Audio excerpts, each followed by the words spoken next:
Years ago, writing in his magazine Young India in 1931, he had spelt out what he wanted the constitution to do. Let us see, what did Mahatma Gandhi want the constitution to do. I shall strive for a constitution. Here I means Mahatma Gandhi. This is the thing which was expressed by Mahatma Gandhi, the paragraph which I am reading. I shall strive for a constitution which will release India from all thraldom. Thraldom here means bondage, slavery. Okay, please remember, thraldom here means bondage or slavery. I shall strive for a constitution which will release India from all thraldom and patronage. Patronage here means protectorate, like we were under the British rule. So Mahatma Gandhi said that I want such a constitution which can free India from all kind of protection and from all kinds of slavery. I shall work for an India in which the poorest shall feel that it is their country, in whose making they have an effective voice. I hope the English written here is very simple and you are following also. I shall work for India. Mahatma Gandhi says that he wants to work for India, for that India where even the poorest person shall feel that it is his country and he has a role in making that country. An India in which there shall be no high class and low class of people. An India in which all commodities shall live in all communities shall live in perfect harmony. Everybody, all communities shall live together as brothers and sisters. They will have a similar outlook. They will think similarly. They will live with the spirit of togetherness, and there will be no distinction between the high and the low, the rich and the poor. There can be no room here. There can be no room means there will be no space in which an India for the curse of untouchability or the curse of intoxicating drinks. That means intoxicating drinks or systems, social evils like untouchability will have no space in India. He wants such an India where evils like untouchability or bad habits like drinking and taking drugs shall not be found at all.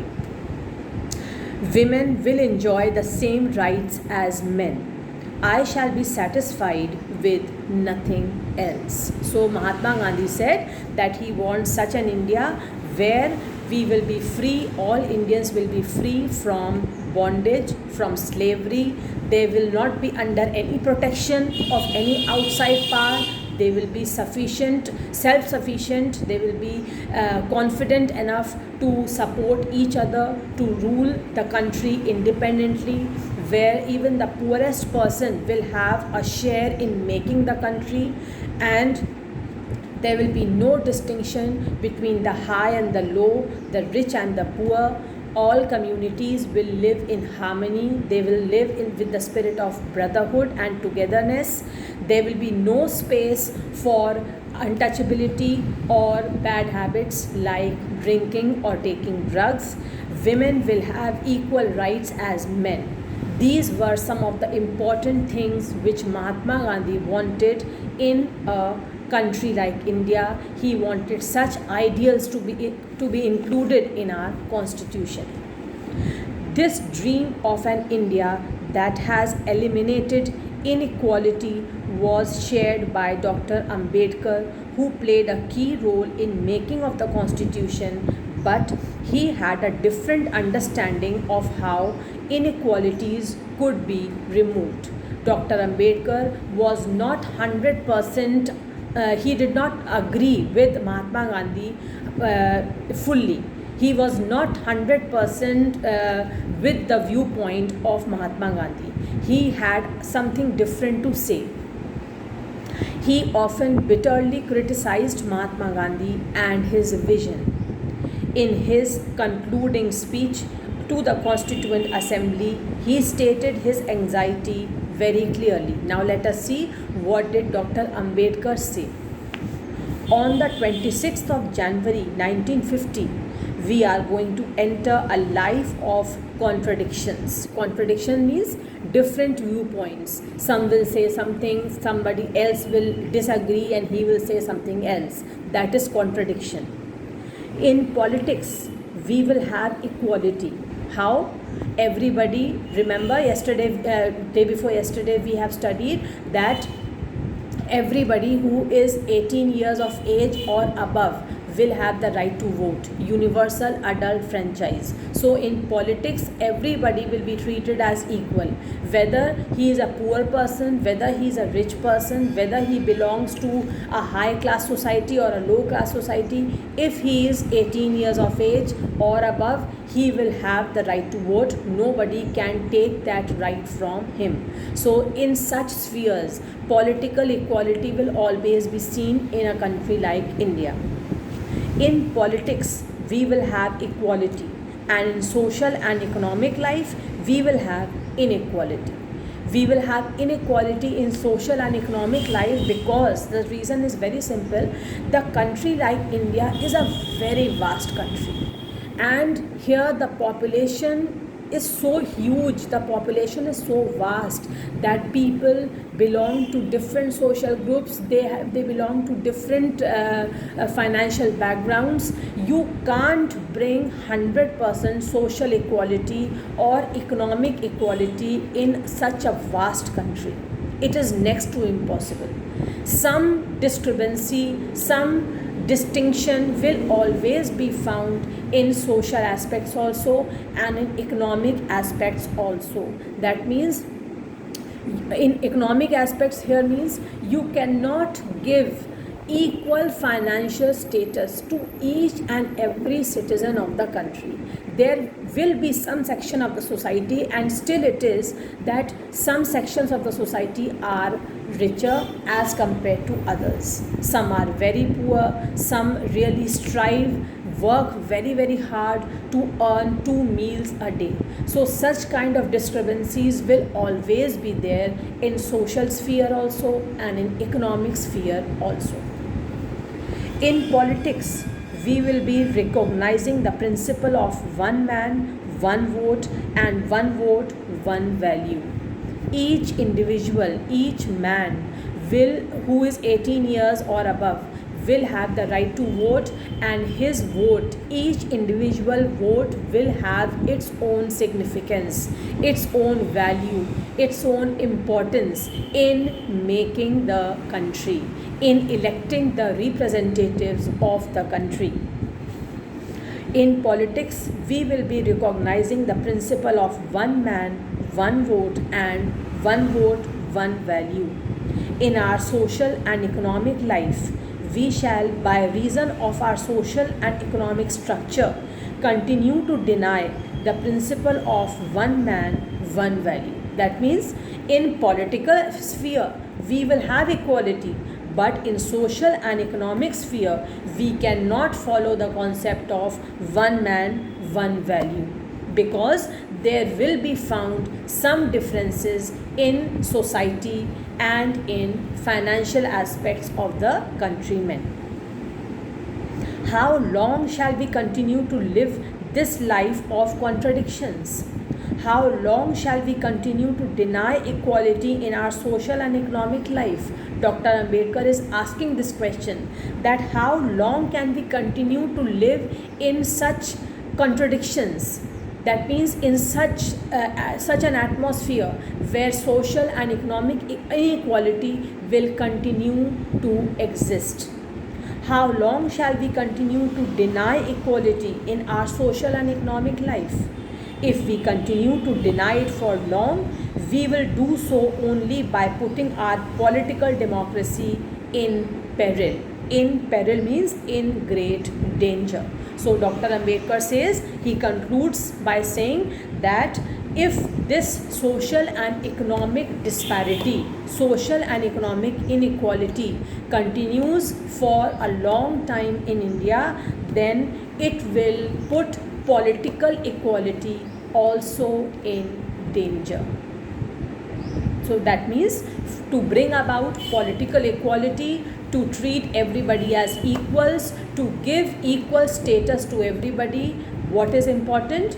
To bring about social and economic equality. Finally, let us turn to Jawaharlal Nehru by giving his famous speech to the Constituent Assembly at the stroke of midnight on 15th August 1947. Now I am reading quickly the speech which Jawaharlal Nehru gave at midnight of 15th August 1947. Long years ago, we made a tryst with destiny, and now the time comes when we shall redeem our pledge, not wholly or in full measure, but very substantially. At the stroke of the midnight hour, when the whole world sleeps, India will awake to life and freedom. A moment comes which comes but rarely in history, when we step out from the old to the new, when an age ends. Which age? The age of slavery. And when the soul of a nation, long suppressed, finds utterance. That means now the nation is able to speak out. It is fitting that at this solemn moment we take the pledge of dedication to the service of India and her people and to the still larger cause of humanity. That means the summary of this paragraph is that Jawaharlal Nehru says that after a very long time we are coming out of the bondage of slavery, we are coming out as a free nation. The people will now be able to express their feelings.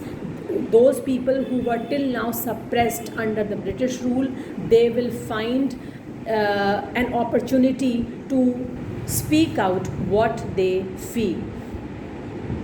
Freedom and power bring responsibility. The responsibility rests upon this assembly.